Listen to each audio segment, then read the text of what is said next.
Thank you for coming back from the sun gazing. Terry and I always like to include a little show or an event in our conferences, so we presented to you today a solar eclipse as part of this. So welcome to the session on contracting for the environment. And I want to emphasize the "for" word because typically when we use words like contracts and markets in the environment in the same sentence, a lot of times we're talking about how markets harm the environment or how private contracts harm the environment. In fact, in economics classes, where many teachers are inclined to be favorable of markets, the discussion of the environment is typically about externalities, negative externalities, how market activity, contracting causes damage to the environment. But more recently, there has been a push, and recently, we'll talk about trends later, certainly over the last 20 years, is to try to use markets and contracts for the environment, hence the term. And you see that with plenty of examples. There's programs and contracts across the world where people are paid to plant trees, to not harvest trees, to manage soil a little bit differently, perhaps to improve water quality nearby, or perhaps to try to sequester carbon. There's programs where landowners are paid to manage their farms differently, to try to help with wildlife habitat, water quality as well. There's even some contracts where landowners are paid to keep fossil fuels in the ground. And so I think at a basic level, these emergence of environmental markets and contracts reflect two things. One is there's growing demand. People are wealthier, people have more information, certainly in developed countries, but also in developing countries. There's just more demand for environmental quality. And I think probably the second more interesting factor here is that there's a growing recognition that if you want owners to provide environmental conservation, if you want them to supply it, then one of the most effective ways to do that is to pay them. It can be a lot more effective than land use regulations that come from the top down and that landowners will balk at. Moreover, if you're interested as an environmental demander of environmental conservation, if you want change in far-flung places in other countries where you're not a constituent, you can't directly affect the regulatory structure. You can't lobby for land use regulations. You need to work with people, use markets, use contracts in outside jurisdictions. And this makes sense because a lot of the demanders of environmental conservation, they're rich people. They're in the US, they're in Europe, and the potential supply, the potential gains from trade are with landowners and land users in the developing world. So that sets the stage for contracts to work, for contracts to proliferate, and for environmental markets to expand. But there's a lot of nuances, and this session is going to discuss those nuances. There's two big questions I hope we get at. One is, how well do these environmental contracts and markets perform compared to top-down mandates? So Ronald Coase always said, well, relative to what? Relative to what? And so what is the alternative to environmental contracts and how do they perform relative to that? And then secondly, what policies either prevent environmental markets from working better than we observe them to work, and what government policies could make them more effective? So to help us think about these questions, we have a distinguished panelist. To my left is Bård Harsted. He's a professor here at Stanford. He's an economist. He's an expert in environmental economics, in political economy. He's an economic theorist who does very interesting work. One of his favorite papers of mine has the very concise title, which is Buy Coal. And that's it, it's the title. And it's a paper that I've required all my PhD students in classes I teach at Wisconsin to read. It's a fantastic introduction to thinking about what's the potential for contracting for something as complicated as climate mitigation. To my right is Jim Salzman. Jim teaches at law. He's a law professor. He teaches at Harvard. He teaches at UC Santa Barbara, and he teaches at UCLA as well. Jim is an expert on payments for ecosystem services, which are part of this contracting and environmental markets trend. Jim has written 12 books, my favorite of which I highly recommend, is The History of Drinking Water. It's a fascinating book. I don't make my PhD students read it, but I think they should. Jim has also been a co-author of mine on a topic related to contracting for the environment. So our plan is I was gonna ask the panelists a set of questions. I'm gonna put those in the overhead so you can follow it. I have six questions. Maybe we'll get to them all, maybe we won't. Maybe we'll add some others. So with that, I want to ask the first question, which is, can you give us a sense of the range of environmental contracts and markets in use? And what are some of the trends? How might you explain them? And so, because Bård's more of a theorist, I'll ask this question of Jim. Great. So thanks, Nick. So there are a lot of ways you can slice and dice market-based instruments. And for our purposes, I've sort of identified 4 buckets. And there's sort of a quote with each one. And then we'll sort of talk about these in more detail each. The first is what I call compliance markets. Right? So these would be things like wetlands mitigation banking, endangered species banking, the EU ETS market. It's the title for this is markets versus mandates. You don't get these without mandates. These are markets that are basically created by the regulatory requirements. So to give you a simple example, the Clean Water Act, U.S. Clean Water Act, if you want to dredge and fill a navigable water, you have to avoid that as much as you can, but once you do, you're required to mitigate. And you mitigate basically if you're going to fill, say, an acre of wetland, then essentially the way the market has emerged is you have to basically buy credits from a created wetland in the same watershed somewhere else. This program started with state highway programs, and now there are private stream and wetlands mitigation bankers. It's a multi-billion-dollar business. So that's an example of a mitigation market. The second are the sort of voluntary markets Nick was talking about, and I think for our purposes, talking about carbon and the voluntary offset markets will be, I think, most productive. This is a market. To call it a market, I think, is a bit extreme. These are sales that have been exploding, and carbon seems ideal for this, right? CO2. It's a global pollutant. It shouldn't matter where it's emitted. There are heterogeneous cost abatement possibilities, so it makes sense if you want to reduce your net emissions that you purchase offsets somewhere else. We'll talk later about problems about that type of bucket as well. The third one is where I've done most of my work, which is PES, which is payments for ecosystem services.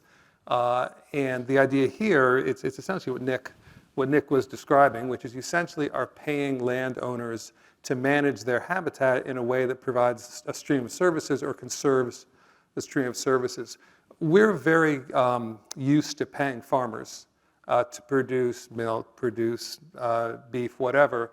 And farmers are incredibly sophisticated in how they manage their land to optimize crop production, livestock production. We're not nearly as good in managing the landscape to provide water purification, flood buffering. We just haven't had the market incentives to get that knowledge. So, if I'm going to basically cover a whole wetland, I can tell you pretty well what's going to happen with flooding and with water quality, but that's not how policy works. What happens if we're going to lose 1% or 5%? And should we pay to prevent that? And what are we getting in terms of that payment? So we'll talk more about that as well. And then the last one is what I'd call resource, sort of getting at the table, resource use. And I'll talk more about this as well, but an example of this would be Western water law.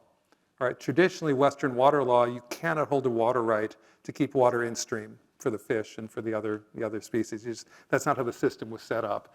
The paper that Nick and I were co-authors on, led by Brian Leonard, If you want to use public lands and just let them sit, you can't do that for most public lands. Yeah, it has to be an extractive use. That's the way the system was set up. That's starting to change. And so that's allowing markets to emerge in the sense that conservationists can now bid against oil companies and timber companies to use the land differently. So that sort of sets the scene, I think, broadly, hopefully. Thank you.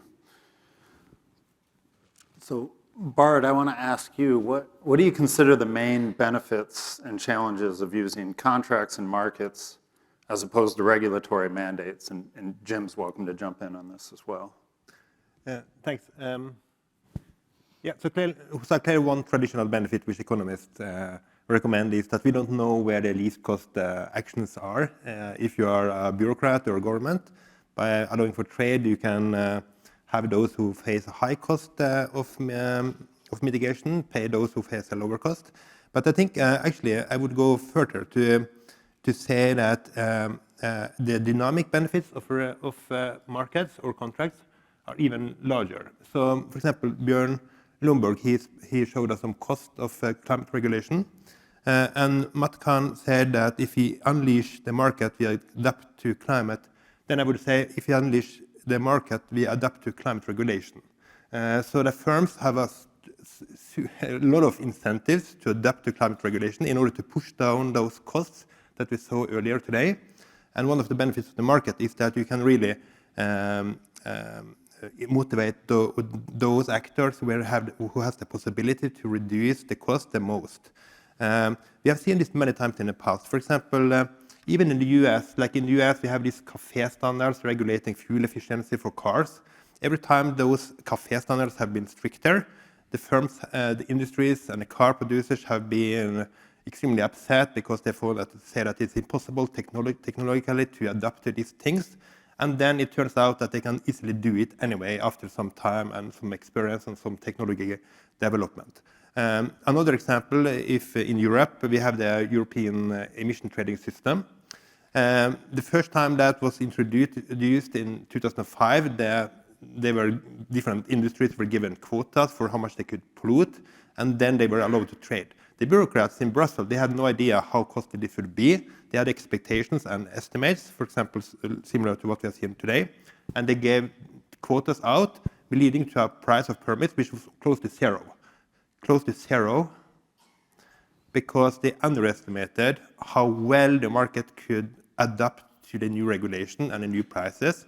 The firms adapted extremely well. They were able to find ways to cut emissions so cheaply that they had basically no use of all these permits that they had been given. So we have seen this many times, and I think that that's one of the benefits. Should I go proceed to the cost? Please, unless would you like to add some benefits? Or? Yeah, I mean, there's two other things I'd add to that. So one of them is oftentimes you have a problem of information asymmetry. So let's take just a hypothetical where you've got basically a water course going down to a reservoir. And the reservoir, you have to treat the water because there are cows that are grazing by the water course. And so you want to basically, you don't want to regulate them for various reasons. So you say, okay, well, let's pay the payment for ecosystem services. We'll pay the farmers to put in riparian fencing. So you get the ecosystem service of nutrient retention from the vegetation growing up. It turns out that based on the hydrology and the geography, some of those sites are going to be much more important contributors than others. You may not know that. And there are other examples you can use as well. If you craft a payment for ecosystem service program well, you can get them basically to reveal information you couldn't otherwise get. You have to design it well, but there are examples where that's been done. The second is, just political exigencies. In some areas, particularly with ag, you just can't regulate, right? There's right to farm laws where basically pollution is just accepted as the cost of living in that state, ag pollution. And this is a way to get at, it's a second best way to get addressing these issues, also where the common law isn't working. Bård, do you like to comment on the challenges of using contracts and markets? Yes, I think that one, especially when it comes to voluntary markets, I think that ultimately the climate change is a huge prisoner dilemma problem or free rider problem between countries. So there is no country or government who is willing to set standards which are tough enough to take into account the positive benefits of those standards on other countries. I think that's clearly one of the limits. So there are so many reasons to think that we are not going to do enough on climate change, because every country is doing something which has large externalities on other countries, and that's the ultimate. Yeah. I just want to follow up with the question, which is what explains California's behavior in light of that explanation? So there's a free rider problem. Why bear costs of regulating activity that could improve global conditions but is costly locally? Why do we observe some countries and some states like California do that, acting unilaterally? Yeah, so we see some of unilateral actions. So this free rider program would predict then that these actions are nevertheless far too little compared to what they would have done if they took all the externalities into account. But why would they nevertheless do something? I think that, of course, there is a hope, especially for California, that they will establish some kind of leadership and signaling and encouragement on other states and countries. And of course, there can also be a technological leadership value if you are ahead, if you are the one who have developed the most modern solar technology or car production or something like this. That can also give you some advantage. I have one other question to follow up on the extent of the free rider problem. So the free rider problem is the obvious challenge to environmental contracting and markets as a solution to global problems. I'd like to ask if you think the problem of getting people who value reductions in carbon to pay, is that problem like getting easier to deal with over time? Like, one technology I'm thinking of is crowdsourcing. So crowdsourcing is a way for people to pay for public goods, get recognition for them, raise money in these ways, and so is the free rider problem abating over time? It would be interesting to hear also the contrast in views between Jim and me. Personally, I think that this warm glow incentives will be helpful, but far too little to take into account the full extent of the damages of climate change emissions. So I think that ultimately, we need the Paris Agreement, stronger version of the Paris Agreement, further international cooperation, and then to tie markets to those commitments we have in the Paris Agreement. For example, there is still as far as I know, still a discussion in the Paris Agreement whether the Paris Agreement should give credit for countries who are paying for forest conservation in another country. So I think these things are probably necessary to motivate countries to pay for forest conservation in other countries enough. So you must make sure that those who are paying get credit for it, so that they can do maybe less emission cuts at home. So I think that those things are, and if that, I would expect that this push to allow for more markets and trade within the Paris Agreement will make this type of markets easier. Yeah. Thank you. So I'm going to move to the next question, which overlaps a bit with the previous. So if you had comments to make, I think this still fits. So in what settings are contracts and markets particularly good or bad ideas? Yeah, so let me combine 2 and 3 with what makes them difficult to do, and then that sort of ties into it. So these are really hard to design, really hard to design. One issue is, what's the metric? What's the proxy? Right, so oftentimes you're not actually paying for what you care about. So when you look at PES contracts, oftentimes you're not paying for the output, you're paying for the input. So for example, if you're concerned about invasive species, what you'll pay for in practice is basically for the farmers or the landowners to put fencing around or to remove certain things, but the payments are not based on improvements in water quality. Or some other things you really want at the end, because it's a risk allocation issue. So oftentimes you're not paying for exactly what it is we want.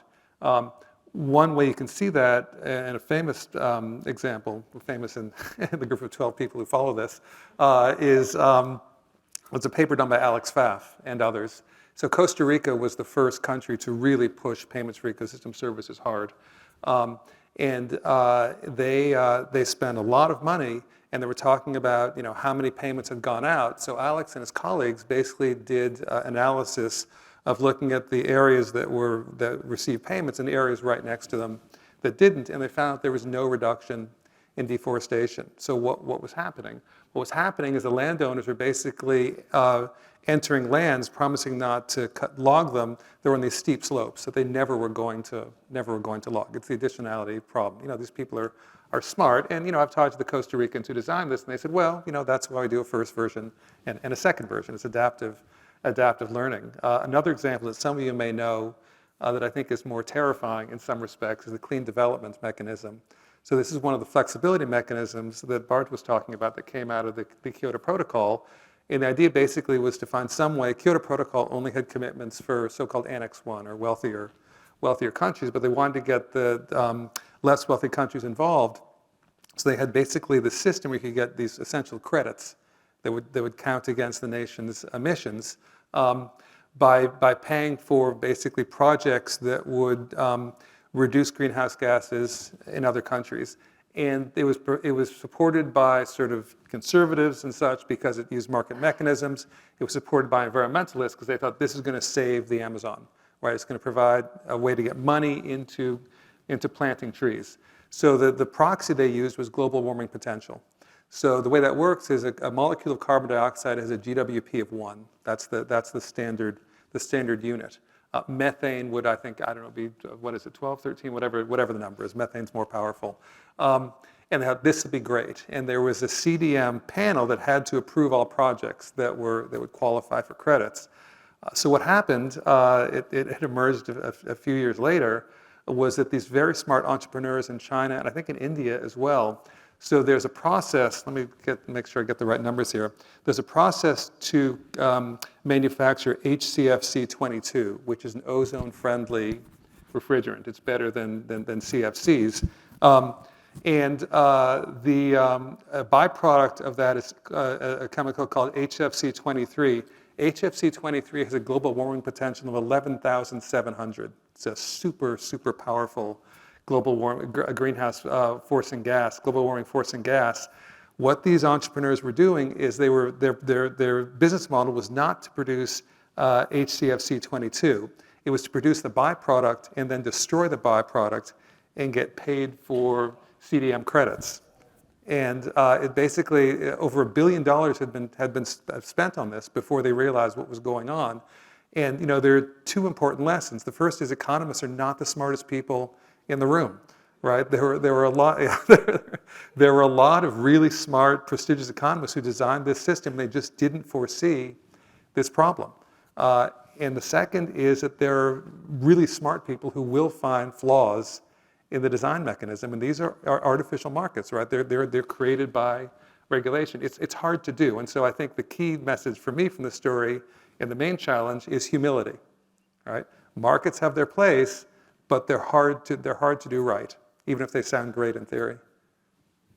I think this feeds into the next question, which I wanted to ask of Bård, which is, how do we think of these contracts as being complete or incomplete? An incomplete contract is really almost every contract that exists where not every contingency is specified in an agreement. So things like what's the quality of the product you're supposed to deliver to me? Well, there's dimensions of that aren't measurable. So every contract has some level of incompleteness. How do we think about that in the context of environmental contracts? Yeah, so in economics, incomplete contracts is a contract or an agreement which specifies certain things of relevance, but not everything of relevance. And I think that's important for many types of environmental contracts, where it is related to payment for ecosystem services, but also international agreements, like the Paris Agreement. The Paris Agreement, for example, specifies certain things of interest. The Kyoto Protocol specified certain things of interest, like emission cuts. but not how much countries should invest in technologies, for example. And even though how much countries should invest in new green technologies is extremely important, and it's recognized as being important in the treaties, it was not part of the Kyoto Protocol itself. It was only the emission cuts. And this means that, so this is type of an incomplete contract also, I think, that it specifies certain things, but not everything. Of course, those other things, like how much countries will invest in renewables or in green technologies, they will be influenced by what you can contract on, like in emission cuts. If you have deeper emission cuts, that will motivate countries to invest more in technologies, in alternative technologies, because it becomes very expensive for a country to comply to the deep emission cuts unless they develop new green technologies or renewable energy sources. So there's a linkage from what you can contract on to what you cannot have in agreement. And I think this means, for example, that if you would really like to induce countries to invest in renewables and new technologies, then you must make the emission cuts which might be part of the agreement, even deeper. Because deeper cuts can motivate more investments, and if that is something we all benefit from, then that becomes an additional incentive to tighten emission cuts. Not only because of the emission cuts themselves, but also because that will force or encourage countries to invest more in renewables. So we've been discussing some of the challenges to deploying environmental markets, to designing them, and what might go wrong. So what are some of the fixes? Can you think of innovations either at the level of the contracting parties or policies at the governmental level that can help environmental contracts and markets work better? I can start with that. So I'll talk about our paper. So I mentioned earlier, when you look at sort of the origins of our public lands laws, they were developed at a very specific time in our nation's history. And the time essentially was when we wanted to get folks out onto the public lands and to make them, quote, productive. And so the mining laws, the grazing laws, the timber laws, they were all basically focused on extraction, because that was the mentality for how you put things to use, water as well, to beneficial use. And our value systems have changed, but the laws have not.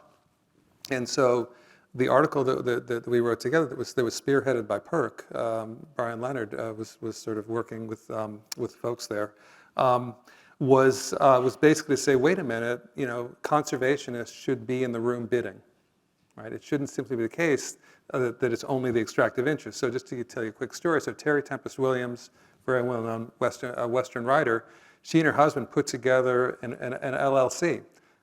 So they qualified to go to an auction at the BLM office, I think it was in Salt Lake, to basically get an oil lease, and they won the auction. I'm sorry, this was left over. This was the bidding had ended. They basically just bid and actually got one that hadn't been bid on. And she then made a public statement that she was not going to drill. She was going to basically, she had leased this land, and she thought it was best to leave it for the pronghorn or whatever else was galloping and enjoying their time out there. And she got a letter from BLM that said, no, that's not how it works. You're only allowed to bid if you are going to put this to extractive use. And so we wrote this article basically saying, hey, this doesn't make sense. In BLM, it wasn't just because of us, but I think it was partly because of us. It was published in Science.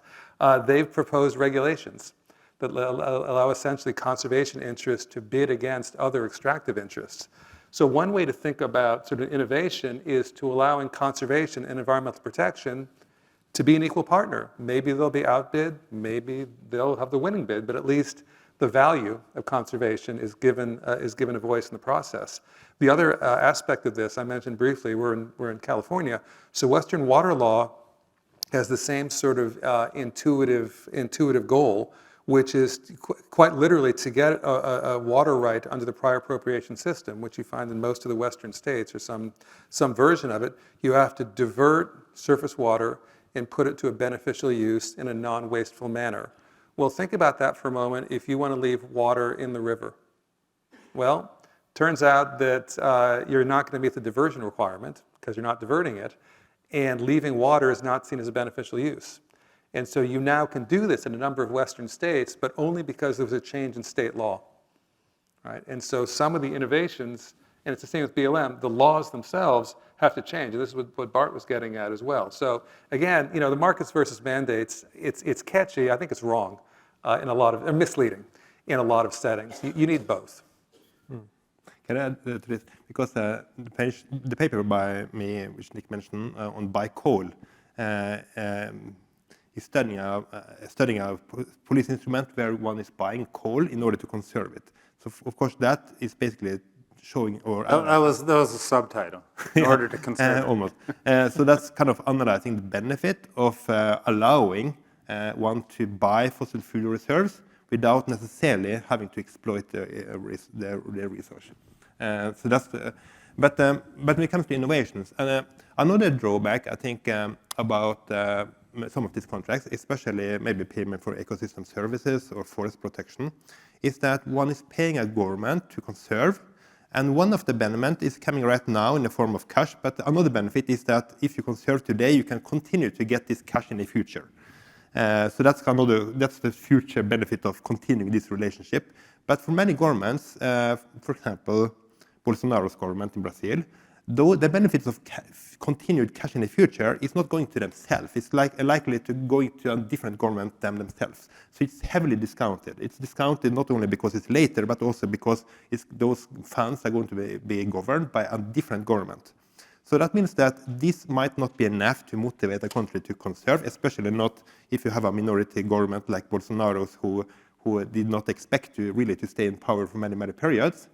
So one thing I'm studying now, since I want to, is a type of conservation contract where we are paying in the form of a loan. So if you're paying the forest owner, for example, a loan that is not going to be repaid anytime soon, as long as the forest cover stays large. But if the forest cover falls, then the loan contract specifies that the loan must be repaid at a certain interest rate, which is supposed to be high enough so that this is not very attractive for the forest owner to cut and repay.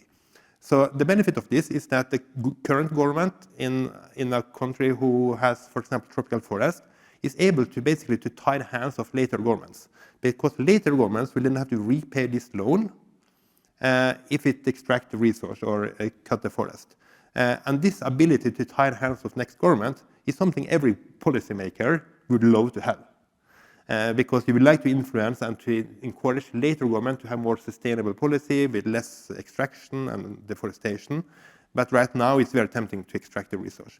So by allowing the countries, by giving a loan, if that allows the government to tie the hands of next governments, this is very much appreciated, and in this way, our research shows that you can conserve more of the resource at a lower cost. So what I like a lot about that is it sort of brings home that the best description I ever heard of payments for ecosystem services was from Michael Jenkins. He runs an NGO called Forest Trends, and it works off this perfectly. He said, our goal is to make trees worth more standing than cut down. And that really is, what you're trying to do, and that's a very clever way to get at it. And in fact, it's not so unrealistic. Of course, there is always a possibility that the country will default. So you have to take into account the possibility or the temptation to default. But that is something every lender will have to take into account. But it's actually it's quite related to something which is something called sustainability-linked bonds, which only Uruguay and Chile have issued so far as I know. In 2022, both of them issued sustainability-linked bonds, where basically the repayment to the lender was contingent on certain behavior. And for Uruguay, the index determining the repayment was included forest cover. So I have two remaining questions, and I'm going to combine them because I think we've hit on the question of, are there government policies that hinder more effective environmental contracting? And I want to leave a little bit of time for audience questions. So I just asked you a question. I asked you to give us a brief answer, which is, do you expect the performance of markets and contracts to improve in the coming years? Are you optimistic? and answer this question like improve relative to the real alternatives. And the real alternative is government ownership of land and resources and government regulation of land and resources. Yeah, so I'd say a yes with a capital Y. And the reason for that, and I find actually this a very helpful way for me to think about this space, is I think there are like 5 prerequisites for this to work.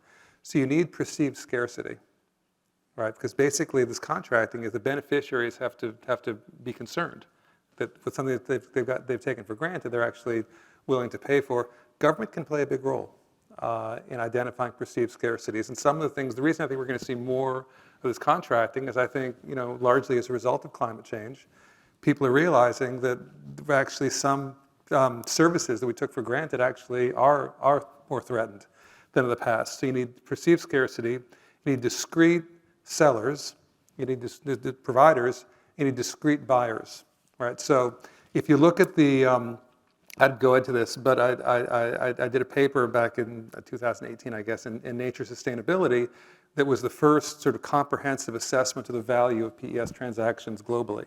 And it came out to 550 programs with transactions of $36 to $42 billion per year, which there's a lot of money or not so much money, depending on what it's compared to. But one of the key findings was that the most of the transactions, most of the PESE deals were water. And the reason for that is that we already have institutions in place that allow us to identify who the beneficiaries are. They're called water utilities, right? And so it's in the biodiversity payments were much, much less. Who benefits from biodiversity? We all do. How are you going to get them to pay? Good luck, right? It's just institutionally, it's a very different problem. You need metrics, right, which we've talked about already, and you need a mechanism that brings the buyers and the sellers together. And I think we're getting better at all of those. That said, markets ain't going to solve everything, right? There's a lot of situations where you've got the too many diffuse buyers, too many diffuse sellers. You don't have adequate perceived scarcity, and so I think of it as a tool in the toolkit, but I certainly don't see it sort of displacing regulation in that regard. Bård? Yeah, thanks. I think my optimistic. I think it's a conditional yes, and a conditionality will be on how broadly you interpret markets, because when it comes to this huge, large externalities between the countries that we are talking about, when it comes to climate change, that this is a international free rider problem, then it's very difficult to find enough money to really so that we can pay other countries to cut a lot of emissions. Like the liquidity problem is extremely difficult, I think, when it comes to multinational transfers in politics, especially. So I think that we have to think more broadly about what a currency can be. So it might be that we can pay Brazil to cut forest if it comes from Norway or certain countries. But if you should really transfer a lot of money in order to motivate other countries to take actions, we have to think about something else than only money, because it will be difficult to raise enough liquidity. Mm-hmm.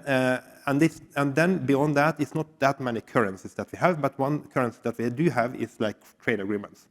So one thing I've been studying a lot the last year is how you can design trade agreements as a way to motivate conservation in other different countries. And the way you must do it is, of course, that you must offer very favorable terms of trade now, as long as the forest, for example, is conserved, under a guarantee or promise that if the resource is extracted and the conservation policy is no longer in place, the terms of trade will be less favorable to the trading partners. But you must do this in a credible way, so that this cannot be that if you burn down the forest, we will never trade with you again, because that's not credible. If Brazil is cutting down all the forest and producing a lot of beef, we have even more incentives than before to trade and to buy this beef. So it must be done in a credible way, but it's possible to do it, and that was something I studied in a paper on contingent trade agreement. So thank you. We have a big yes and a conditional yes. So I think that's quite positive, quite optimistic. Economists never give you an unconditional yes, so it's kind of the best it could be. Lawyers are paid to give you an unconditional yes. So we started a little bit late. Let's take a maximum of 5 minutes for any questions you may have. So I just want to talk a little bit about the feasibility. It seems to me that, sure, these are great in small amounts, but if you're trying to constrain a government, future governments, I can see why governments would love that, but I can also see why it's going to be very, very hard to, future governments are just going to say, well, that was unfair, we're just going to let it go. When you promise we're going to set aside all this forest, sure you are right now, but 10, 15, 20, 80 years from now, are you still going to do that? One of the things that strike me, I showed the numbers for if we're actually going to go net zero in 2050. We have so little technology to do it that we'll actually have to buy pretty much all of South America and Russia. So they actually showed that this is going to increase Russia's income per year by 40%, and it's going to increase South America's income by 80%. That's just politically infeasible in so many different ways. So I worry a little bit about, is it true that we can do this in small amounts, but when it actually gets to the stuff that starts to matter, it's just not going to stand up? Go ahead, do you want to? Yeah, no, permanence obviously is a concern, both small and large, not to mention fires going through. But scalability, right? PES, apart from China, which is sort of a different beast, it's hard to really scale PES in a way that the way that it's credibility. Where you see most of it operating is at a smaller scale. I have a specific question about the free rider problem, and that is if any of you have thought hard about the current European carbon border adjustment mechanism that's in development and how that addresses the free rider problem and where its limitations are. Yeah, it's got the coolest acronym of any policy instrument. It's CBAM. I think it's pretty cool. And the idea basically is to this is part of the Waxman-Markey bill as well. It's basically how do you basically put in a carbon tariff so that the fact that you're charging for carbon domestically doesn't put you at a competitive disadvantage. And it's not clear exactly what it's going to look like still. And so, if the tariff is imposed even-handedly, then there shouldn't be a free rider problem. But that's easier said than done. Can I add that? Of course, this would, at the best, even level the playing field, but it will do nothing to motivate, for example, producers who are selling to consumers within that country to take the cost of carbon into account. It's only going to influence the amount of products which are exported into Europe. Yep. And let me also say something to Bjorn. So I think that this, if you try to help a country to commit to a sustainable policies by tying the hands of later governments, I think that there is always a problem that later governments will undo or will not feel that they are obliged to honor these agreements. That is especially true when it comes to borrowing money. And that is why we sometimes see countries defaulting on money. Like a government who has a lot of debt might be tempted to default, but there is a cost of default. And this cost of default regulates how much a country will be able to borrow in equilibrium. And that will, but because of this cost, it's also possible to some extent to lend money to a country in contingent of conservation, and that will motivate countries to conserve in the future. To some extent, this will also crowd out private debts because of the temptation to borrow money. I think we had one more question. Terry, did you have a question? Oh, one over here. Okay. One more question, and then we have lunch.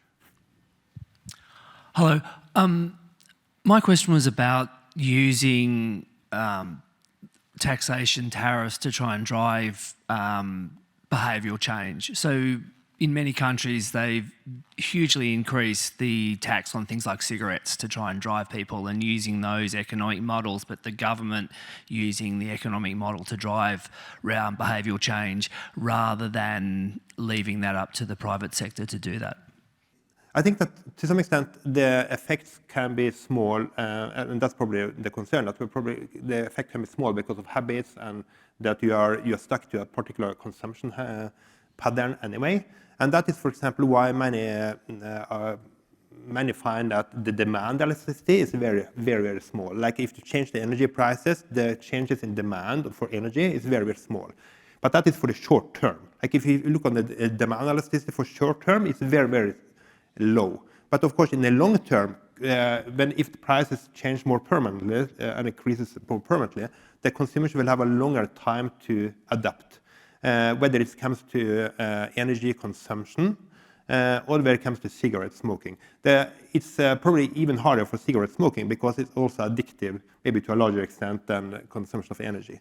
But I think that the time helps us because that gives the consumers an ability to adapt. Certainly policies like that are under the broader umbrella of this program, and it's not quite as catchy, but the full name is Markets, Mandates, and Incentives. And so with that, I want to thank our panelists, and we're ready for lunch. Great. Thank you.